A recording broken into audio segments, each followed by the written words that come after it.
Dorothy Wordsworth said about the view of London from Westminster Bridge that it was like one of nature's own grand spectacles.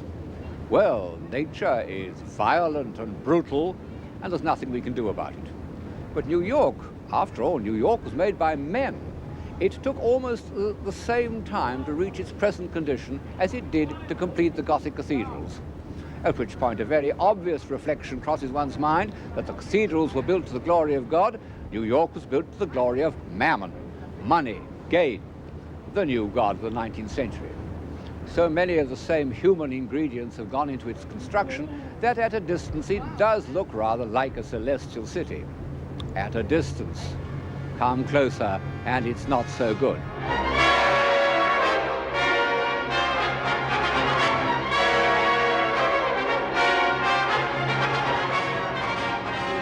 Behind this grim uniformity lurks an even grimmer poverty, and problems that seem almost insoluble. One sees why heroic materialism is still linked with an uneasy conscience. It has been from the start. I mean that, historically, the first discovery and exploitation of those technical means which made New York possible coincided exactly with the first organized attempt to improve the human lot. The first large iron foundries in England, like the Carron Works or Colebrook Dale, date from round about 1780. Howard's book on penal reform was published in 1777, and Clarkson's essay on slavery in 1786.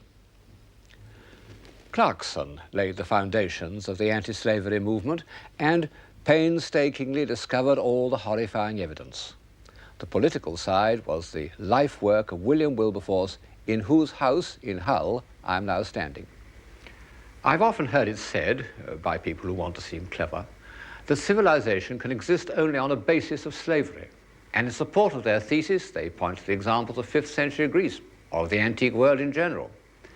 If one defines civilization in terms of leisure and superfluity, there is a grain of truth in this repulsive doctrine.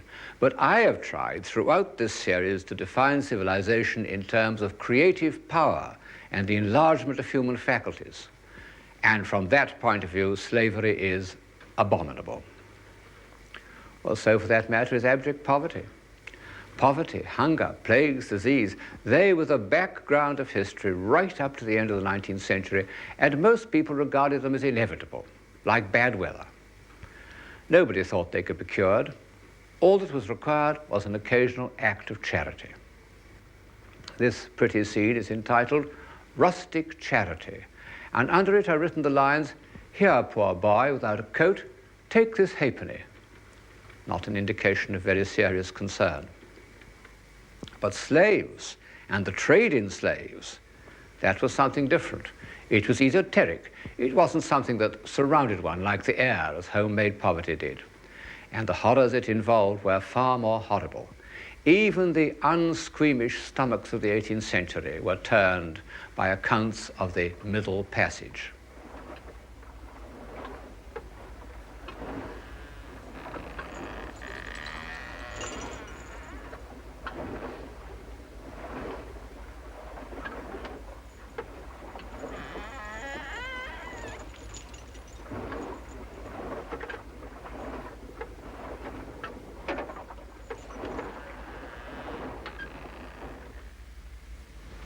This is one of the irons used for branding the slaves on chest and back with the proprietor's initials.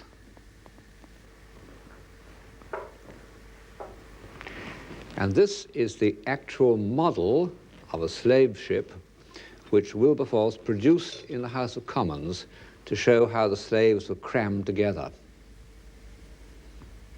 It's reckoned that over 9 million slaves died from heat and suffocation in those holds on the way to America. A remarkable figure, even by modern standards.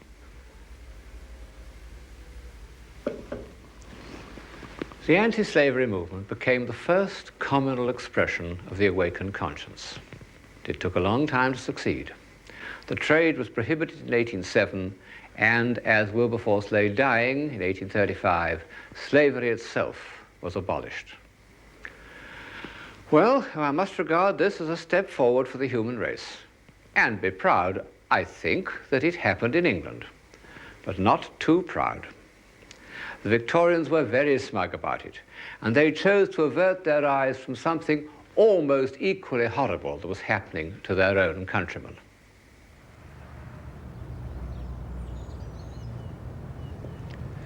England had entered the war against Napoleon in the first triumphant consciousness of its new industrial powers.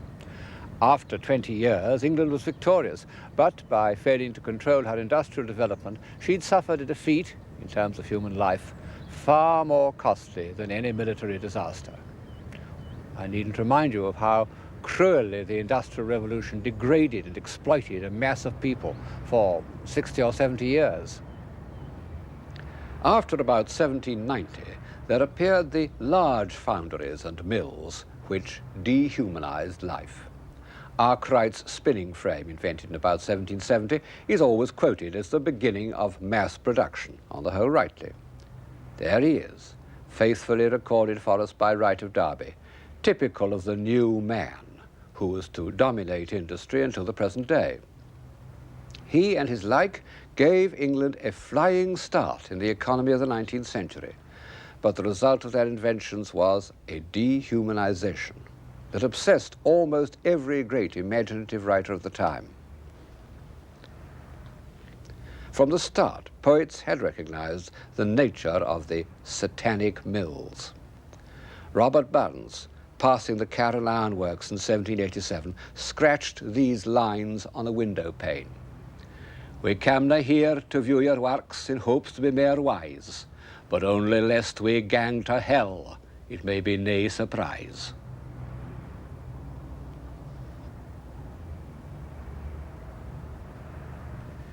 This new religion of gain had behind it a body of doctrine without which it could never have maintained its authority over the serious-minded Victorians. Its sacred books, the works of Malthus on population and Ricardo on economics, were taken as gospels by pious men who used them to justify actions they would never have thought of defending on human grounds. Hypocrisy? Well, hypocrisy has always existed, wherewith great comic writers have been without it, from Molière downwards. But in the 19th century, with its insecure middle class dependent on an inhuman economic system, there was mass hypocrisy on an unprecedented scale. For the last 40 years or so, the word hypocrisy has been a sort of label attached to the 19th century, just as frivolity was attached to the 18th century, and with about as much reason. The reaction against it continues. And although it is a good thing to have cleared the air, I think that the reaction has done harm by bringing into discredit all professions of virtue. The very words pious, respectable, worthy have become joke words, used only ironically. Much as one hates the inhuman way in which the doctrines of Malthus were accepted, the terrible truth is that the rise of population did nearly ruin us. It struck a blow at civilization more ominous than anything since the barbarian invasions. First, it produced the horrors of urban poverty, and then the dismal countermeasures of bureaucracy and regimentation. It must have seemed, may still seem, insoluble. And yet this doesn't excuse the callousness with which prosperous people ignored the conditions of life among the poor, on which, to a large extent, their prosperity depended. And this in spite of the most detailed and eloquent descriptions that were available to them. I need mention only two: Engels's Conditions of the Working Class, written in 1844, and the novels written by Dickens between 1838 and 1854, between Nicholas Nickleby and Hard Times. Engels's book is presented as documentation, but it is in fact the passionate cry of a young social worker, and as such it provided and has continued to provide the emotional dynamo of Marxism. Marx read Engels. I don't know who else did. That was enough. But everybody read Dickens. The pictures you are looking at are by the French artist Gustave Doré, whose illustrated books on London appeared in 1872. You see, things hadn't changed much since the 40s. Perhaps it took an outsider to see London as it really was, and it needed someone of Dorré's marvellous graphic skill to make this great slice of human misery credible.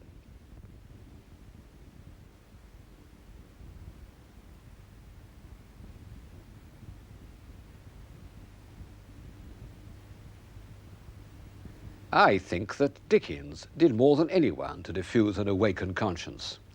But one mustn't forget the practical reformers who preceded him.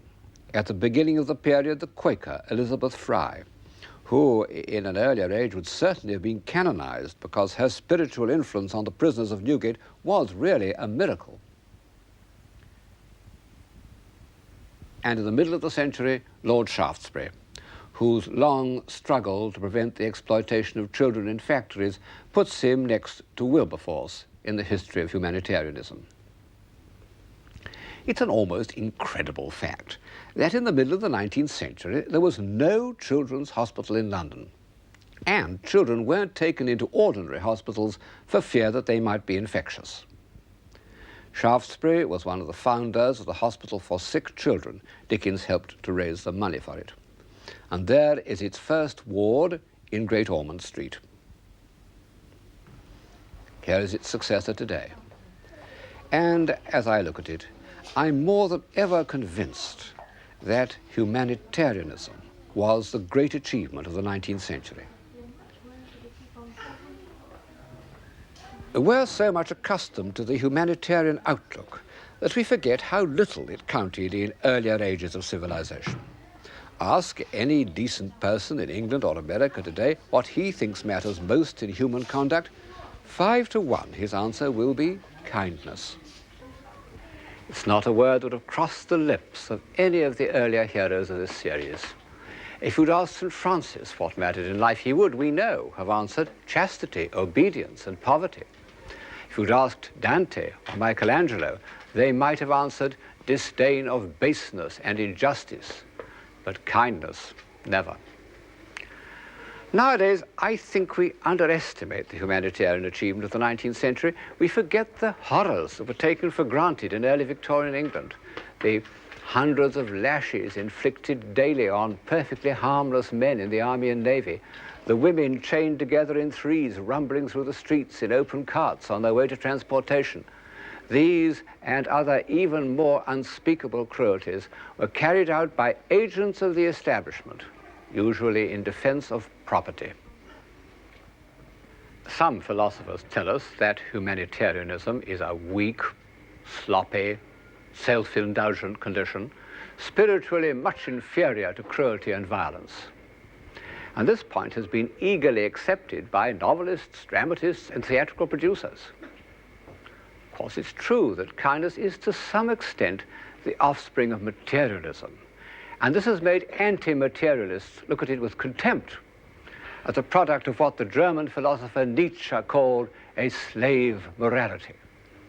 He would certainly have preferred the other aspect of my subject, the heroic self-confidence of the men for whom nothing was impossible, the men who forced the first railways over England.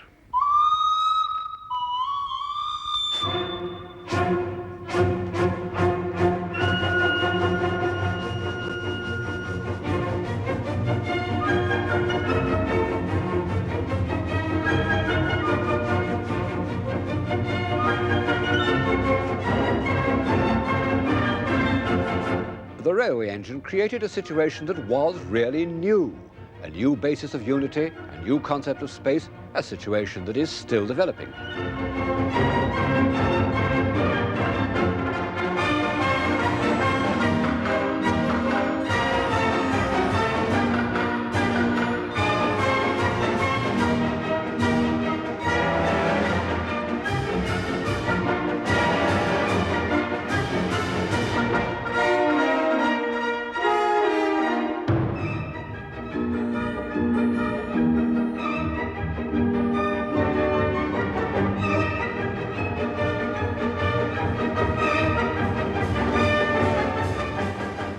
The 20 years after Stephenson's rocket had made its momentous journey along the Manchester-Liverpool Railway were like a great military campaign.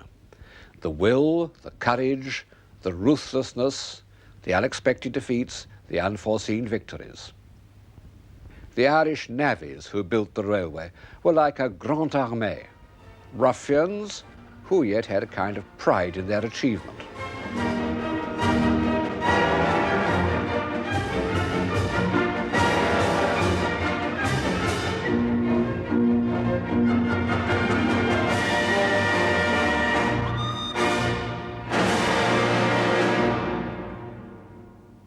Their marshals were the engineers. The strongest creative impulse of the time didn't go into architecture, but into engineering. Partly because, at this date, it was only in engineering that men could make full use of the new material that was going to transform the art of building, iron. The first iron bridge in the world was built at Colebrook Dale in Shropshire in 1779. Almost archaic. By 1820, Telford could build the Menai Bridge, the first great suspension bridge, an idea that combines beauty and function so perfectly that it's hardly been varied, only expanded down to the present day. And here's the Clifton Bridge, begun in 1836, although not completed till long after, still one of the most beautiful suspension bridges in the world. It was designed by a man who deserves to rank with the earlier heroes in this series, Isambard Kingdom Brunel. He was a born romantic. Although the son of a distinguished engineer, brought up in a business that depended on sound calculations, he remained all his life in love with the impossible. In fact, as a boy, he fell heir to a project which he himself believed to be impossible, his father's plan for the construction of a tunnel under the Thames. At 20, his father put him in charge of the work, and thus began the sequence of triumphs and disasters that were to mark his whole career. Here's one of the triumphs, a grand dinner held in the tunnel when he was halfway across. On the left, Father Brunel congratulating his son, and behind them a table full of notables. It's typical of Brunel that in the next bay of the tunnel there was an equally grand dinner for 150 of his miners. 2 months later, the shield collapsed and the water poured in for the third time. In the end, the tunnel was completed. That was the way with Brunel's designs. They were so bold that shareholders were frightened and withdrew, sometimes I'm bound to say with reason. But one thing he did push through and complete, and that was the Great Western Railway. Every bridge, every tunnel was a drama, demanding incredible feats of imagination, energy, and persuasion, and producing works of great splendor. The greatest drama of all was the box tunnel, 2 miles long on a gradient and half of it through rock, which Brunel, against all advice, left unprotected. How on earth did they do it? By men with pickaxes, working by torchlight, and horses to pull away the debris. There were floods, collapses. It cost the lives of over 100 men. But in 1841, a train steamed through. And from that day forward, for over a century, every small boy dreamt of becoming an engine driver. Brunel, by his dreams, no less than by his practical application of engineering techniques, is the ancestor of New York. And I must say he looks it. There he is, complete with cigar, the first hero in this series of whom we have a photograph. He's standing in front of the trains used in launching, or rather in failing to launch, his vast steamship, the Great Eastern. This was his most grandiose dream. The first steamship to cross the Atlantic in 1838 had been only 700 tons. Brunel's Great Eastern was to be 24,000 tons, a floating palace. The amazing thing is that he got it built at all. But no doubt he had taken too big a leap forward. And although the Great Eastern ultimately floated and crossed the Atlantic, the delays and disasters it had involved killed its designer. But the transatlantic liner was one more way in which the 19th century created its new world of shape, its architecture. The shapes arise, said Walt Whitman, writing in the 1860s. Shapes of factories, arsenals, foundries, markets, shapes of the two-threaded tracks of railroads, shapes of the sleepers of bridges, vast frameworks, girders, arches. This is our own style, which expresses our own age as the Baroque expressed the 17th century, and it's the result of 100 years of engineering. It's a new creation, but it's related to the past by one of the chief continuous traditions of the Western mind, the tradition of mathematics. In the middle of the 19th century, it might well have looked as if art that set out to be artistic had much better all be scrapped. Think of the great exhibition of 1851. It was contained in a building, the so-called Crystal Palace, that was a piece of pure engineering on Brunel's principles, and in fact greatly admired by him. Dateless and impressive in a somewhat joyless style, but inside this piece of engineering was art. Well, funny things happen in the history of taste, but I doubt very much if many of these objects will ever come back into favour.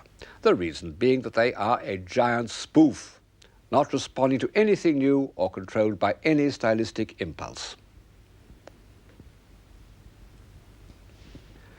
But in France, at exactly the same time, there emerged two painters whose social realism was in the centre of the European tradition, Jean-François Millet and Gustave Courbet. They were both revolutionaries. In 1848, Millet was probably a communist, although when his work became fashionable, the evidence for this was rather hushed up. Courbet remained a rebel and was put in prison for his part in the Commune, very nearly executed. In 1849, he painted a picture of a stonebreaker, alas destroyed in Dresden during the last war. He intended it as a straightforward record of an old neighbour, but he was seen by a communist friend who told him that it was the first great monument to the workers, etc., etc. Courbet was delighted by this idea and said that the people of Ornans wanted to hang it over the altar in the local church. This, if it were true, which I very much doubt, would have been the beginning of its status as an objet de culte, which it has retained to the present day. It's the indispensable picture to all Marxist art historians. The following year, Courbet painted an even more impressive example of his sympathy with ordinary people, his enormous picture of a funeral in his native town of Ornans. By abandoning all pictorial artifice, which must inevitably involve a certain amount of hierarchy and subordination, and standing his figures in a row, Courbet achieves a feeling of equality in the presence of death. How seriously he has accepted the truth of each head.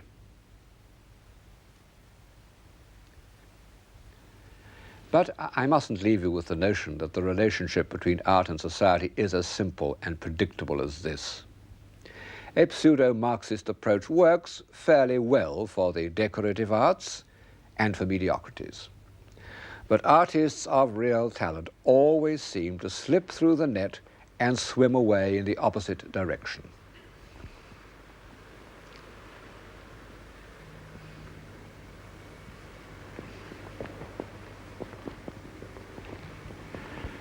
I'm standing in front of one of the greatest pictures of the 19th century, Seurat's Baignade in the National Gallery.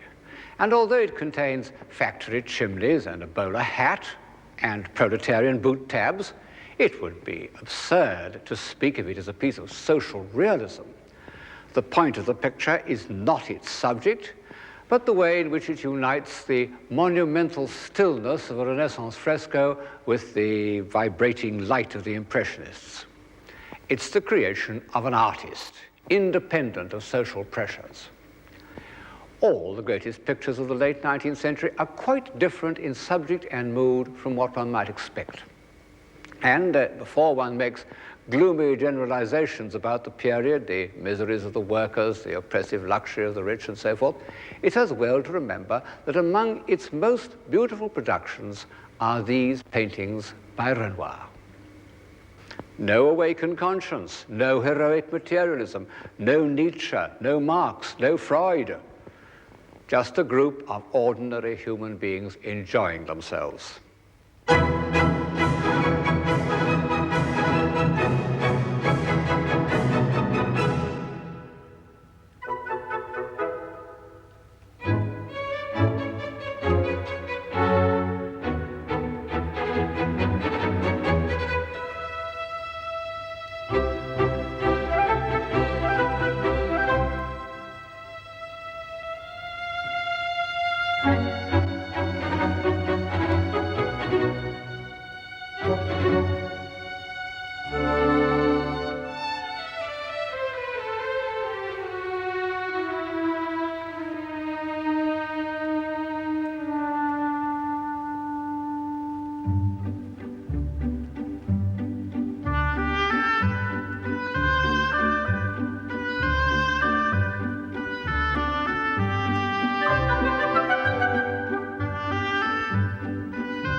The Impressionists didn't set out to be popular.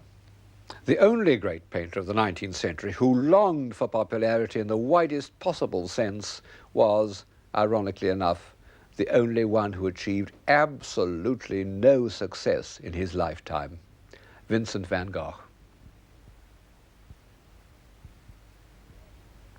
In its earlier phase, the awakened conscience had taken a practical, material form. Even Elizabeth Fry, with her powerful religious gifts, had lots of common sense. But in the later part of the 19th century, the feelings of shame at the state of society became more intense. Instead of benevolent action, there arose a need for atonement. No one expressed this more completely than Van Gogh, in his pictures, his drawings, his letters, and his life. For the first part of his working life, he was torn between two vocations, painter and preacher. And for some years, the preacher was in the ascendant. Preaching wasn't enough. Like St. Francis, he had to share the poverty of the poorest and most miserable of his fellow men. And it wasn't the hardships that made him give up this way of life, it was his unconquerable need to paint. Van Gogh's hero, the hero of almost all generous-minded men in the late 19th century, was Tolstoy. There he is, sawing wood, expressing the feeling that one must share the life of working people, partly as a sort of atonement for years of oppression, partly because that life was nearer to the realities of human existence.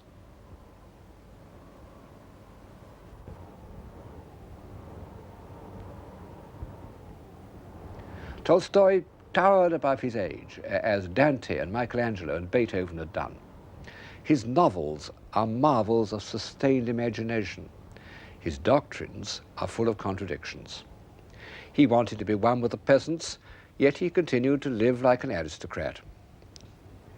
He preached universal love, but he quarreled so painfully with his poor demented wife that at the age of 82 he ran away from her.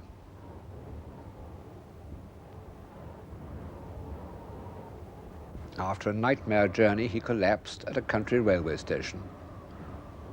He was laid out on a bed in the station master's house. Almost his last words were, "How do peasants die?" There he died, with all the horrors of modern publicity stewing outside the station.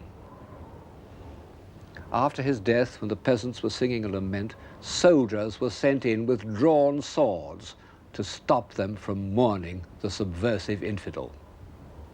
However, there was no way of preventing the funeral.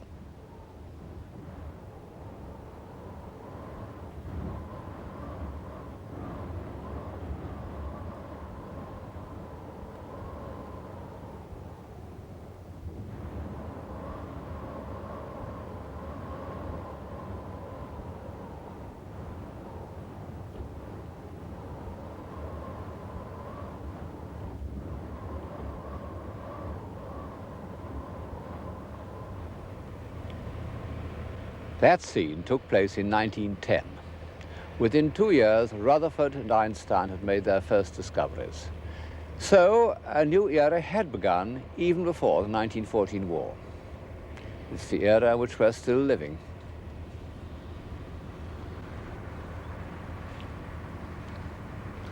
The radio telescope at Jodrell Bank. Of course, science had achieved great triumphs in the 19th century, but nearly all of them had been related to practical or technological advance. For example, Edison, whose inventions did as much as any to add to our material convenience, wasn't what we should call a scientist at all, but a supreme do-it-yourself man. But from the time of Einstein, Niels Bohr, the Cavendish Laboratory, science no longer existed to serve human needs, but in its own right. When scientists could use a mathematical idea to transform matter, they had achieved the same quasi-magical relationship with the material world as artists. In this series, I followed the ups and downs of civilization historically, trying to discover results as well as causes. Well, obviously, I can't do that any longer.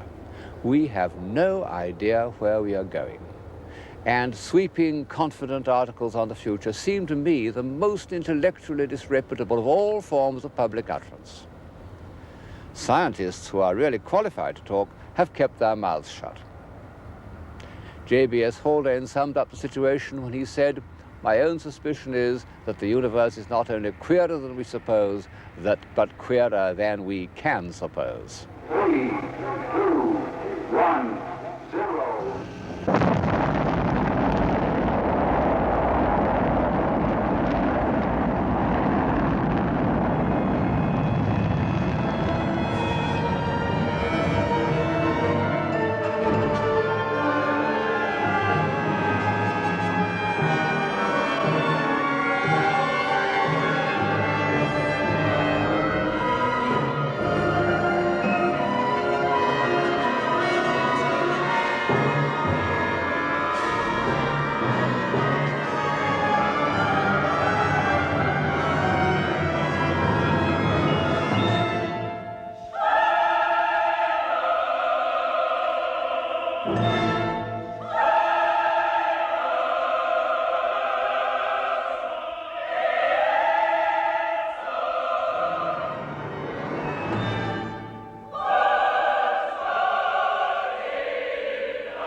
However, in the world of action, a few things are obvious, so obvious that I hesitate to repeat them.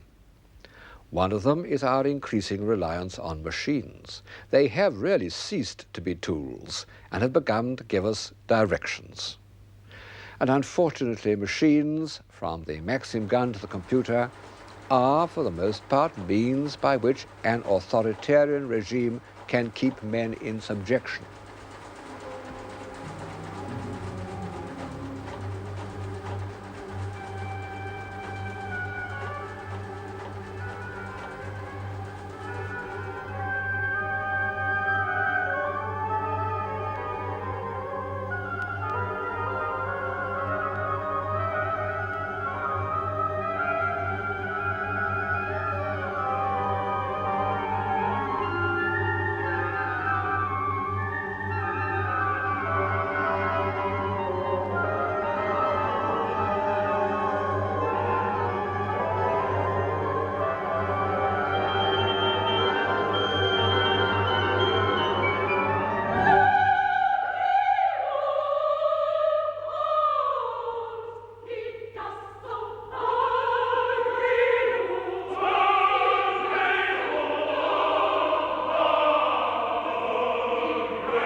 Our other speciality is the urge to destruction.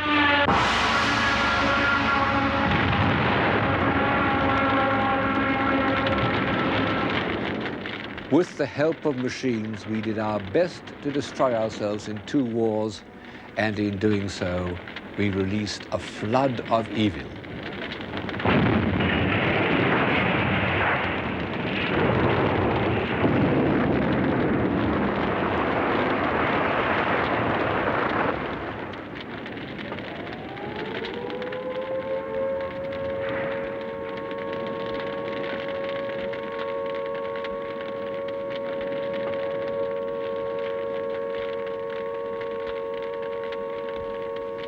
Add to this the memory of that shadowy companion who is always with us, like an inverted guardian angel, silent, invisible, almost incredible, and yet unquestionably there, and we must concede that the future of civilization doesn't look very bright.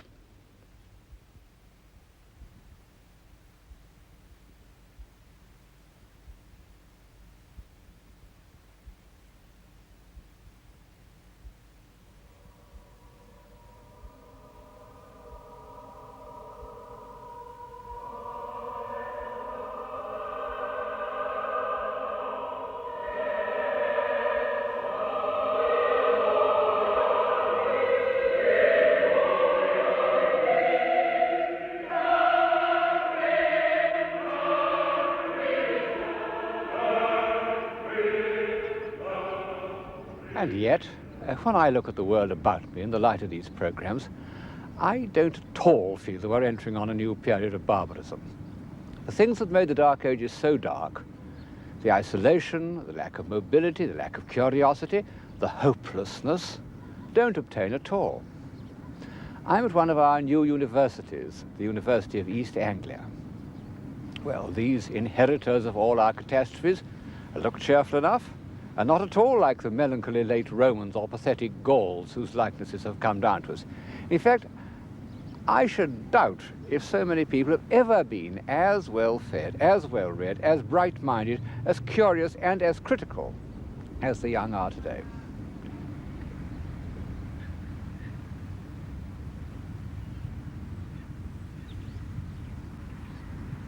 Of course, there's been a little flattening at the top. But you know, one mustn't overrate the culture of what used to be called top people before the wars. They had charming manners, but they were as ignorant as swans. They knew a little about literature, less about music, nothing about art, and less than nothing about philosophy. The members of a music group or an art group at a provincial university would be 10 times better informed and more alert. When the sky is clear and jumping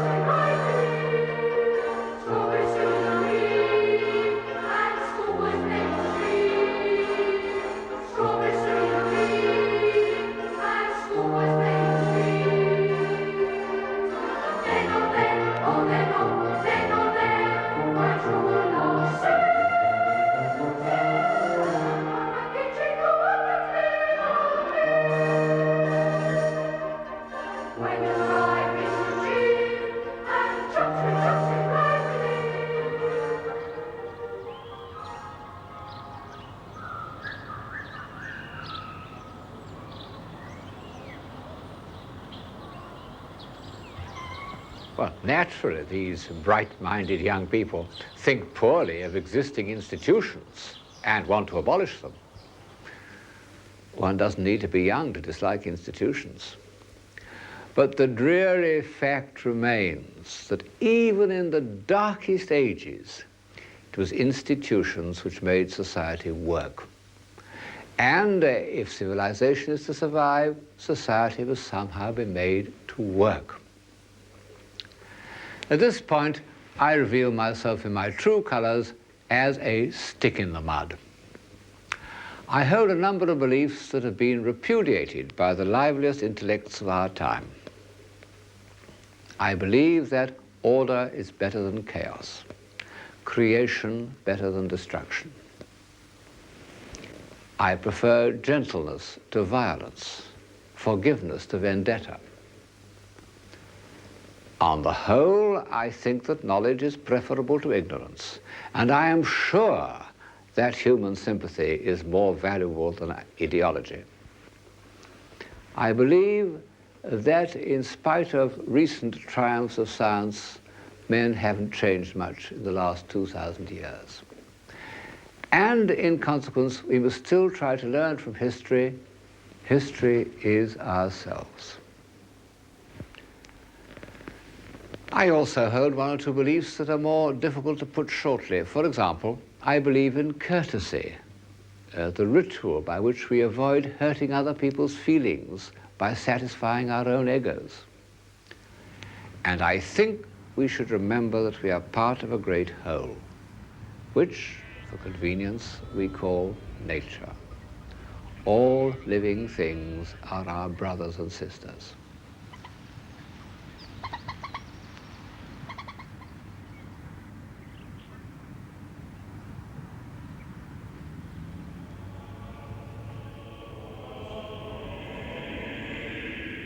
Above all, I believe in the God-given genius of certain individuals, and I value a society that makes their existence possible.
These programs have been filled with great works of genius. In architecture, sculpture and painting, in philosophy, poetry and music, in science and engineering. There they are. You can't dismiss them. And they're only a fraction of what Western man has achieved in the last 1,000 years. Often after setbacks and deviations at least as destructive as those of our own time.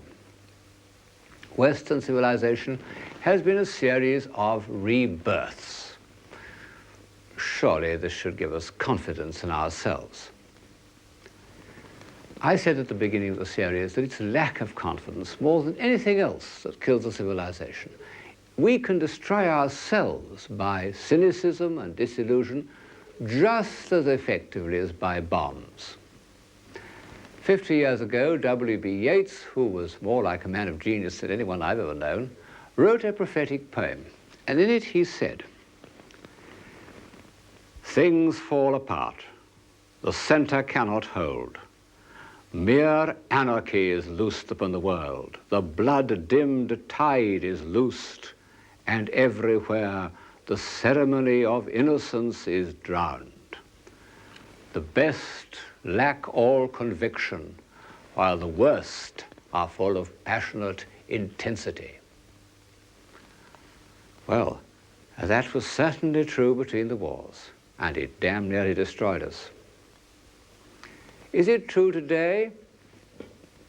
Not quite, because good people have convictions, rather too many of them. The trouble is that there is still no center. The moral and intellectual failure of Marxism has left us with no alternative to heroic materialism, and that isn't enough. One may be optimistic, but one can't exactly be joyful at the prospect before us.